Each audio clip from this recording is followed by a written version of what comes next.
جو مسلمانوں کے گھر پیدا ہوا، اسلامی ماحول میں رہتا، اس سے کوئی چیز پوشیدہ نہیں ہے۔ اسے پوچھ لو، وہ بتائے گا بکری حلال ہے، وہ بتائے گا مرغی حلال ہے، وہ بتائے گا فلاں چیز حلال ہے، اور یہ بھی کہے گا یہ چیز حرام ہے، یہ حرام ہے، یہ حرام ہے، یہ بچے کو بھی پتہ ہے۔ تو فرما ان الحلال بین و ان الحرام، حلال بھی واضح اور حرام بھی واضح، اور اس کے درمیان کچھ شبہ والی چیزیں، کچھ چیزیں واضح ہیں کہ یہ حلال ہے، کچھ چیزیں واضح ہیں کہ یہ، درمیان میں کچھ چیزیں ہیں کہ جس میں کوئی شبہ ہے، زیادہ لوگ نہیں جانتے، انہیں علماء ہی جانتے ہیں۔ کسی نے کہا کہ یار یہ پتہ نہیں حلال ہے، کسی نے کہا پتہ نہیں حرام ہے۔ اب سنو، ضابطہ میرے حضور نے بیان کیا، جس نے اپنے آپ کو شبہ والی چیزوں سے بچا لیا، جو شبہ والی چیزوں سے بچ گیا، اس نے اپنا دین بھی بچا لیا، اپنی عزت بھی بچا لی۔ آپ کو یہ یقین ہے کہ یہ کھانا جو پکا ہے بالکل ٹھیک ہے، صحت افزا ہے، تو آپ اس کو رغبت سے لے لیتے ہیں، اور ایک کھانے کا پتہ ہے کہ یہ انتہائی خراب ہے اور مضر صحت ہے، تو آپ اس کو بالکل ہاتھ نہیں لگاتے۔ اور ایک کے بارے میں آپ کو شک ہے، پتہ نہیں صحیح ہے کہ پتہ نہیں خراب ہے، تو کبھی بھی اپنی صحت کا خیال رکھنے والا اس مشکوک کھانے کو نہیں کھائے گا۔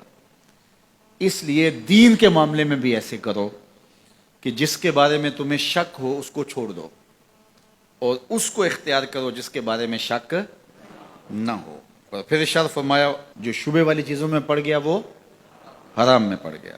جس طرح کوئی شخص کسی چراگاہ کے گرد اپنے جانور چراتا ہے، سرسبز چراگاہ ہے، اور وہ اس کے آس پاس اپنے جانور رکھتا ہے، تو کبھی تو کوئی بکری، کبھی تو کوئی بھیڑ، کبھی تو کوئی جانور اچانک جا کے دوسرے کی چراگاہ کے اندر منہ مار لے گی، تو پھر ضرورت ہی کیا ہے اس کے قریب جانے کی؟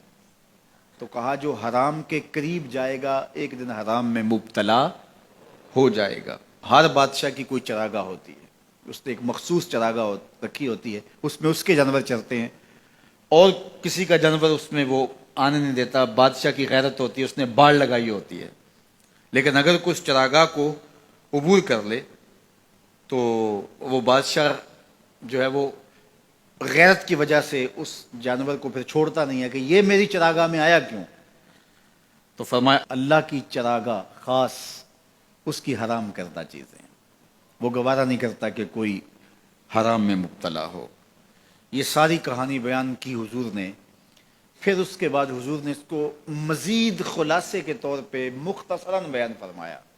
میرے جان و دل حضور پہ قربان، کائنات میں ایسا فصیح نہیں ہوا کوئی جیسے میرے حضور فصیح ہیں۔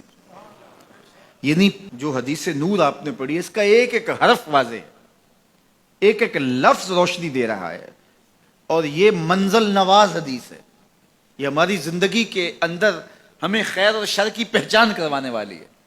لیکن اس کے بعد پھر میرے حضور نے اس کو دوسرے پیرائے میں بیان کیا، اور کتنا خوبصورت انداز ہے، سن لو۔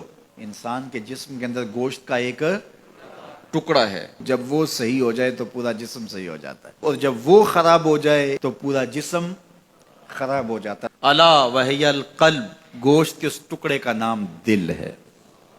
دل اگر ٹھیک ہو گیا تو پورا جسم، اور دل خراب ہو گیا تو پورا جسم خراب ہو گیا۔ اس لیے وہ رومی نے کہا تھا دل بدست آور کہ حج اکبر است، دل کو قابو میں لیا، یہ حج اکبر ہے۔ وہاں تو پھیرے کاٹے لیکن تیرا دل کہیں اور تھا، تو کہا نہیں، دل بدست آور کہ حج اکبر است، از ہزاراں کعبہ یک دل بہتر است۔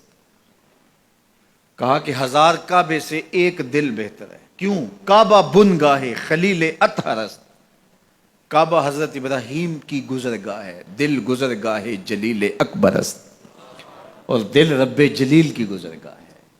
اور اقبال بولا خود ہی کا نشیمن تیرے دل میں ہے، خود ہی کا نشیمن تیرے دل میں ہے۔ اتنی بڑی کائنات چھوٹے سے دل میں کیسے آ گئی؟ اقبال نے کہا میں بات دلیل سے کر رہا ہوں۔ خود ہی کا نشیمن تیرے دل میں ہے، فلک جس طرح آنکھ کے تل میں ہے۔ اس لیے اس کا کنٹرول کر لینا، اس کا قابو میں کرنا۔ تو میرے حضور نے فرمایا کہ اپنے دل کو قابو میں کر لو۔